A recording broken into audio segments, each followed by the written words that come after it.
and welcome to another Daily Digest video. I am Merriam, and today I am playing some Standard with cards you might recognize. We've got a Cryptolith Rite deck. Since the rotation of Collected Company, that's the word, Cryptolith Rite hasn't really seen a lot of play, but Hour of Devastation has a card that really fits well with what this deck is trying to do in Driven to Despair.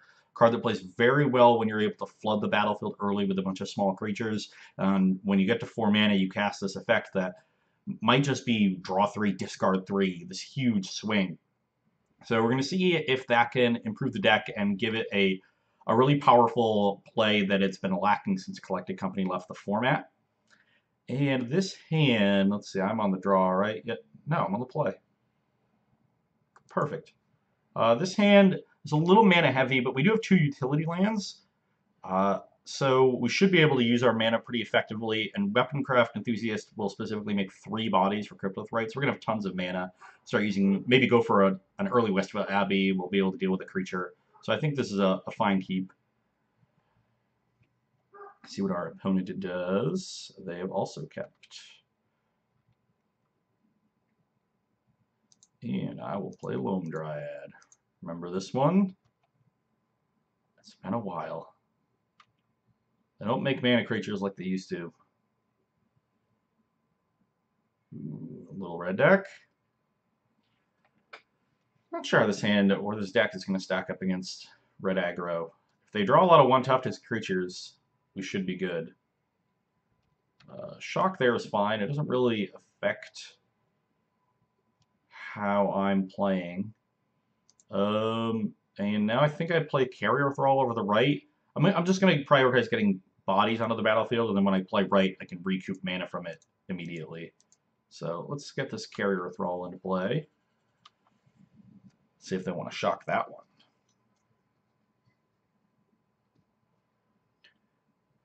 Hopefully they are not a version of the red deck that goes bigger. I don't think this deck is going to match up well against Glorybringer. Okay, Village Messenger. That is good.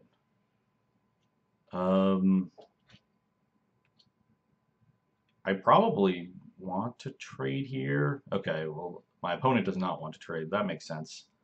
That I'm perfectly fine with. So now let's get this Abbey down and get our 3 creatures. Servos, please. And I'm just going to pass. Maybe I should attack for 2 there. But I'm a little worried about like Earthshaker Kenra. I think if the game goes reasonably long, this deck is going to have inevitability. I don't think the red deck is ever going to beat an Ormondal. And once we play Blisterpod, so next turn we get to go Cryptolith Rite, play Blisterpod, and then we're 1 mana short of also activating Abbey. So we're essentially showing them 5 creatures. They're going to have to use removal if they have it on Enthusiast or a Servo token to keep me off of Westvale Abbey. And that pressure is just going to be too much. Either they'll run out of removal, or I'll keep drawing creatures, and they'll... it's eventually going to favor me.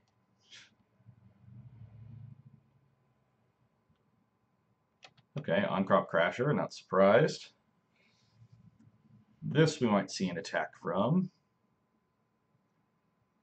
And both. Interesting. So there's willing to now that they've seen the Abbey, they're willing to make that trade. I think I just take 4 here, to be honest.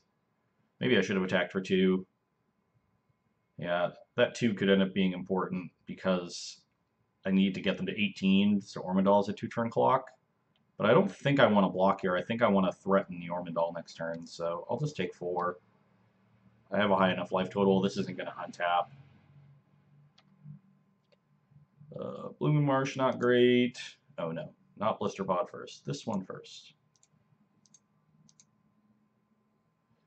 I guess I could just activate Abbey here rather than casting the Blisterpod by playing Blighted Fen.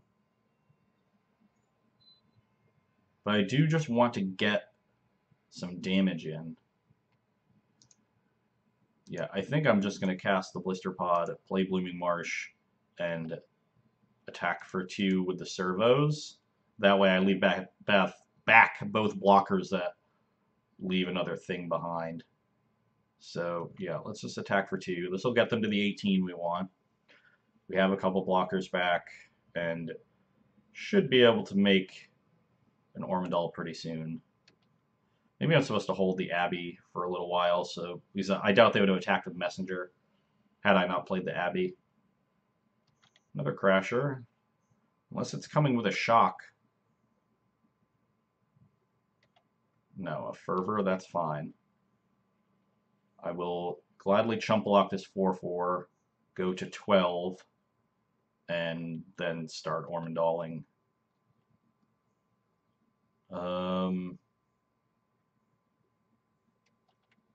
Yeah, let's block. And yeah, now we get to make a thing they can basically never beat. Ooh, and that's an incredible draw. So we can get that into play immediately and get a bunch of scries when we Abbey. So we don't need this excess mana. We can just tap the 5 creatures we're sacrificing. So yeah, green, white. It doesn't matter. And activate.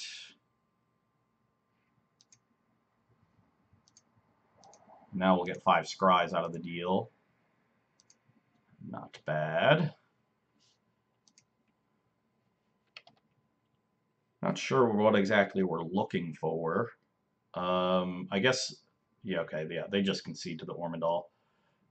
The only thing I would have been wary of is them having some sequence of threaten effects, like Eldrazi Obligators, but I don't think that would have gotten them anywhere, really. So, how do we sideboard in this matchup? I like Aethersphere Harvester a lot. I like Grasp of Darkness because I'm assuming we're going to see Glorybringer.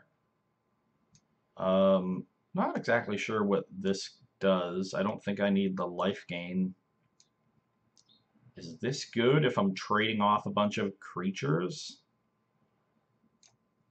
Could be, but I think it's going to be tough to hold up the mana for it. Is this good? It dies to Chandra, but it survives a Braid.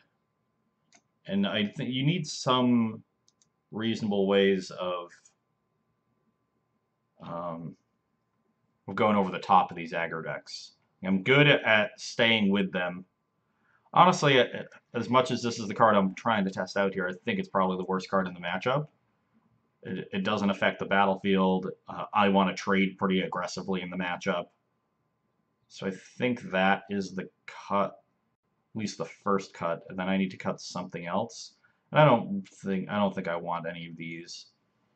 Pariah seems like a liability. Because if it were a 3/4, I think it would be great. But as a 3/3, it's a bit of a liability. Maybe a Duskwatch Recruiter is the next worst one. Yeah, I don't think I'm going to have a lot of time to activate this. I have the Vizier to gain some card advantage, and still 2 of these remaining. So let's just go with that 4/4 swap. And let's see if game 2 can go well. Oh, we have Abbey again, but this hand is a lot worse at generating bodies for it. It is also very heavy on mana. I think this hand is pretty bad, actually. I'm going to mulligan. Maybe if I was on the play, I'd be tempted to keep it. This hand is better. I definitely need to hit a 3rd land, but I have a bunch of things that trade well, and there is a land. I'm going to top it. There's a risk of me flooding a bit, but I absolutely need to hit the 3rd land on time. No 1-drop on the draw might be a bit of an issue. Kind of wish I had some Fatal Pushes. Could just get tempoed out by Earthshaker Kenras and On-Crop Crashers. But we'll see. Looks like they might be deciding which 1-drop to play. Okay, Bomet Courier. I don't know if I'm happier about that one as opposed to Village Messenger or sadder. Probably sadder.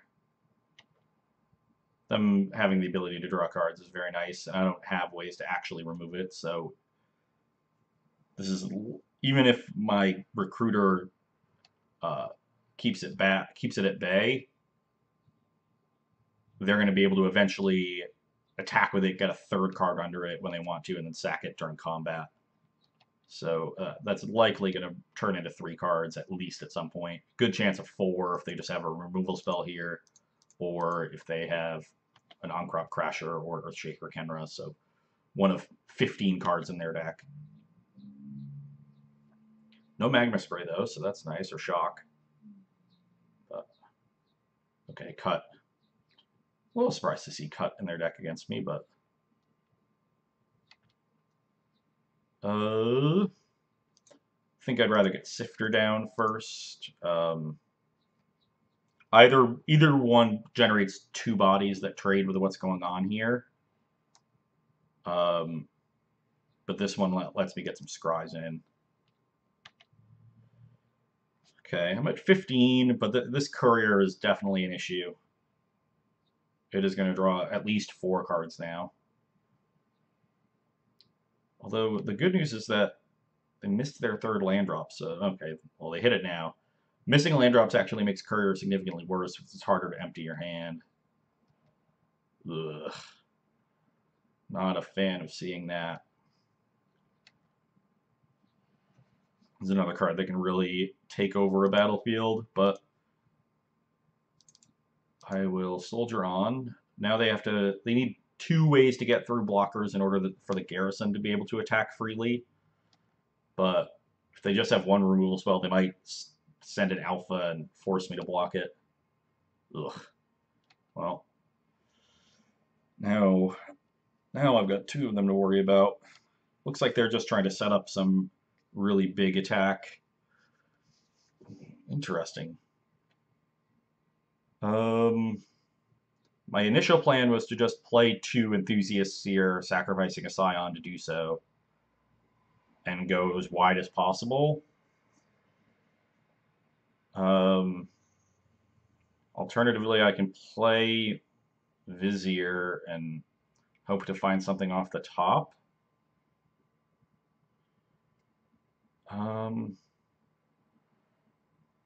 Vizier cleanly blocks one of these, so say an On-Crop Crasher would certainly target it.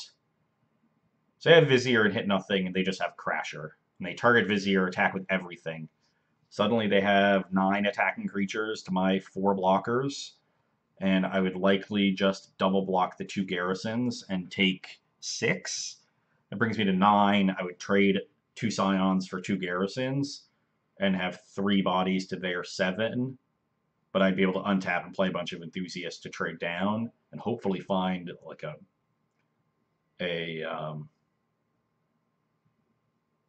I wouldn't take 6, I would take 9. I forgot about the Crasher. I would take 9. That's different. That brings me to 6. That is well within range. That makes me wary of just playing Vizier. If I could hit something like Zulaport Cutthroat, that would change things. But yeah, I think I just need to get the Enthusiasts down for now. Make sure I'm stable on the battlefield, and then go for Vizier next turn to get ahead. Definitely want servos. I'm thinking about making one of these a 2/3.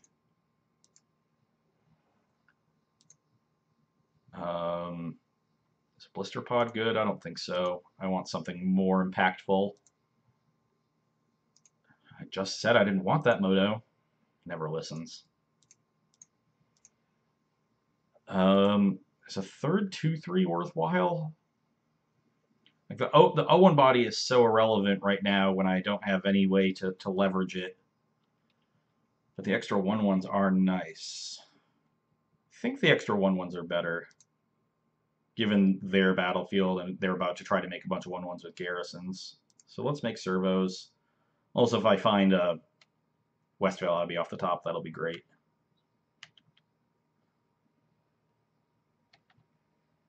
Abbey might just end the game on the spot, as it did in Game 1. Ooh, another land is not good. Yeah, ooh, and a second removal spell here would be really bad for me. Oh my god, both flows too, so I don't get to scry at all. Well, that was probably the biggest punishment I could have gotten for uh, not playing Vizier and not making a 2/3 was Rip landed a double flow. Now I don't have enough power to block down both garrisons. So I think the plan is to just block down one of them and then trade for the... So let's go block here, block here, block here, and then trade for the messenger. That leaves me with only one servo and a scion, which is not enough to trade down for the other garrison. Should this vizier either die or I don't get any scries. But they're down to one card. I think I need to prioritize my life total a bit and hope this vizier is good. So let's just do that. It takes 6.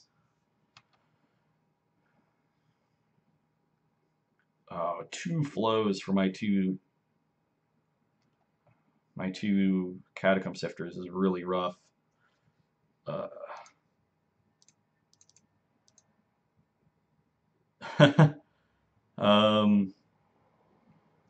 okay.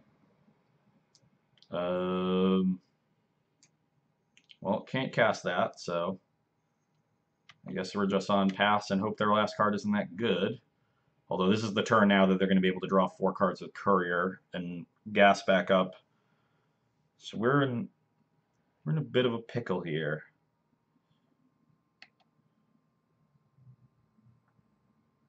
There's a lot of cards here that could be bad for us.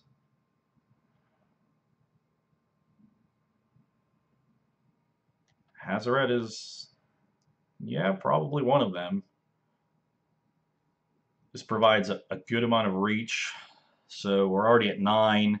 They're probably attacking with 6 things here. And I'm going to have to take 2, I would guess. Trade for 2 of the tokens, eat garrison. Oh, they get 2 more of them. So I'm going to end up taking 4. And they're going to have 4 tokens still. This is not good. Not good at all.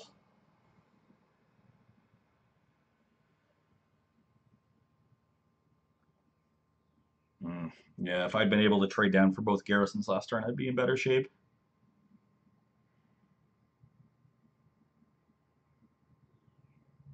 Would I have been able to, though? Maybe I wouldn't have, actually. Right? Because I would have had 2 servos and a scion and a 2/3. So I still would have had... It didn't change the amount of power I had. So I was just screwed to that either way with the line I took, because the Viziers would have given me a better angle towards that. Okay then, so we're going to eat here, jump here, and trade for these. So I guess I should have traded the Scion last turn for another token. I just took 1 extra damage for no reason. Man, a little too late there, Westvale Abbey. A little too late. So we're going to have to jump here. The courier is probably going to attack. We're going to, yeah, we're just dead on board. See if our opponent sees it. They just have to attack with everything, and then, I guess Hazaret pre-attacks. Yeah, sure. So the courier, okay, well, now I'm not dead. At least I don't think I am. I guess I'm basically dead, right? Because I have to take 3 here and go to 2. So, yeah. I have to take 4 here even because I had haste. And I'm just drawing an Abbey. I don't have any way to gain life. It's Harvester, and I can't gain life fast enough. But, I don't know. Well, I can think I might have something.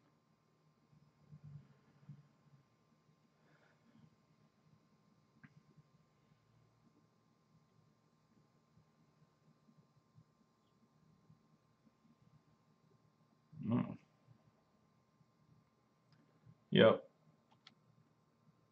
Blisterpod certainly isn't it, but yeah, let's keep going. Yep.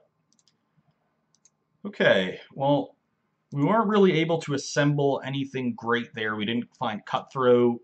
They were able to deal with both of our sifters.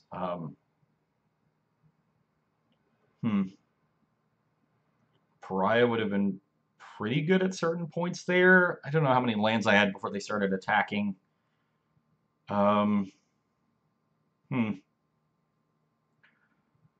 So what are my ways of really getting through and getting value while we're doing all these trades? It's really just Sifter and Cutthroat, right?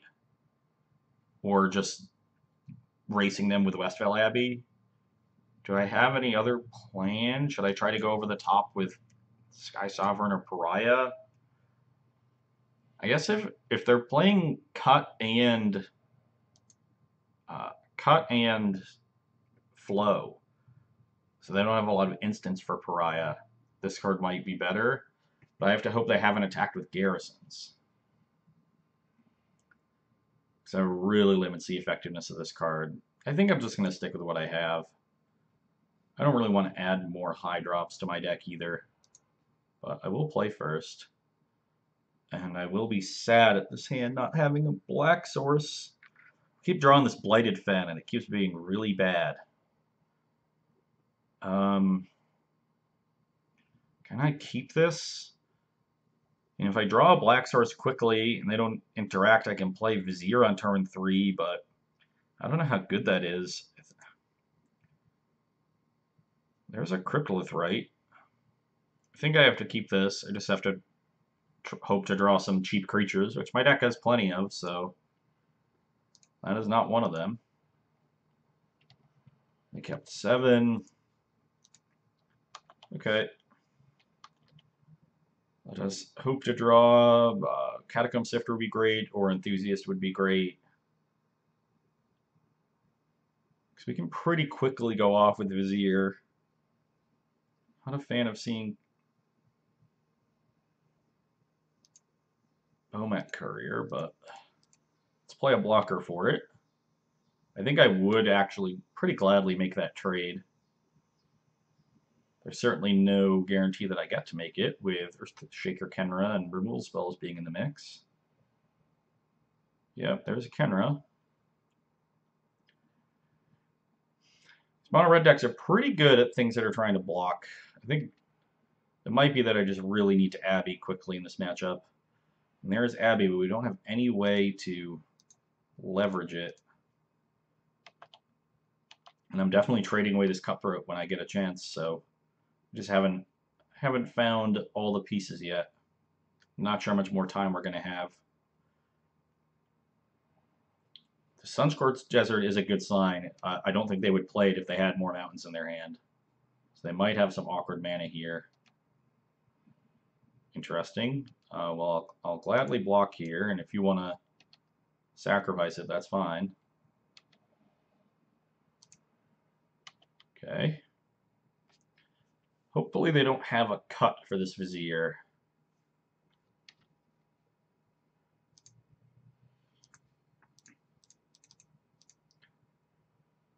Catacomb Sifter is great, and we'll at least get to play Carrier Thrall on top of it.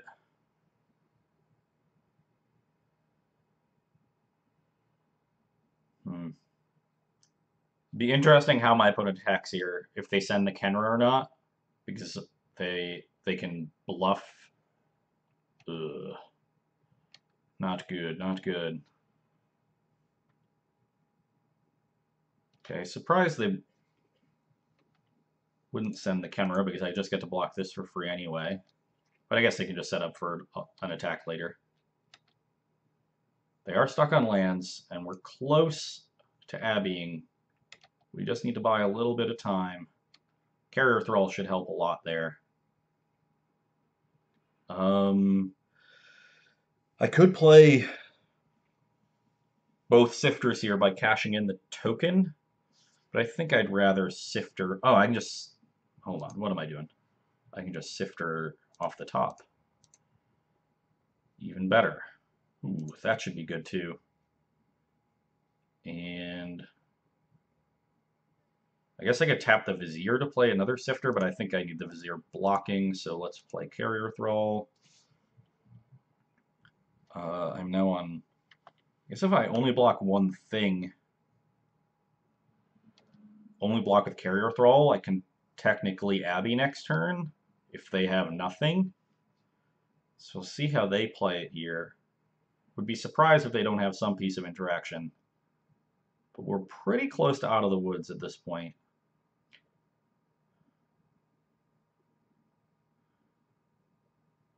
Flow on Catacomb Sifter. Okay, so that's going to stop me from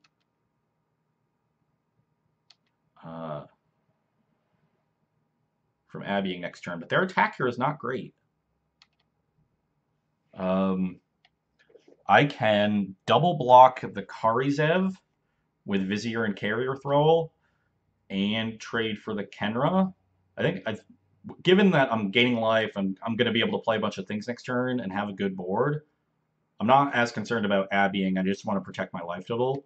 And this seems like the best way of doing it. I'll take 2, end up at 8.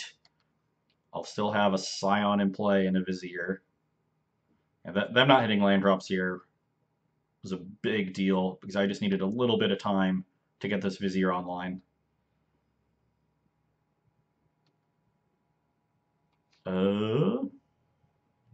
Okay, so I have 5 lands. If I just tap one thing, then I get to play both my things.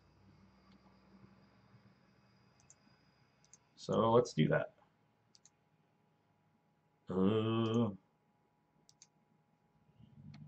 Perfect. Oh, this has first strike. Well, I'm stupid. That still protects my life total the most, so I guess that's fine. Sort of thought that was going to die, but that's okay. I don't need to know what the cards do. Karizev gets smaller. Now we'll be able to block down Karizev effectively. If they don't hit the third land here, then I think this game is probably over. The Vizier is going to generate too much value. Yep, they agree. So a little lucky there in game 3 with our red aggro deck opponent not making some land drops, but that is sort of what they're... it's the name of the game when you have a low land count deck. So we were able to block down effectively, gain a little bit of card advantage, and overwhelm them.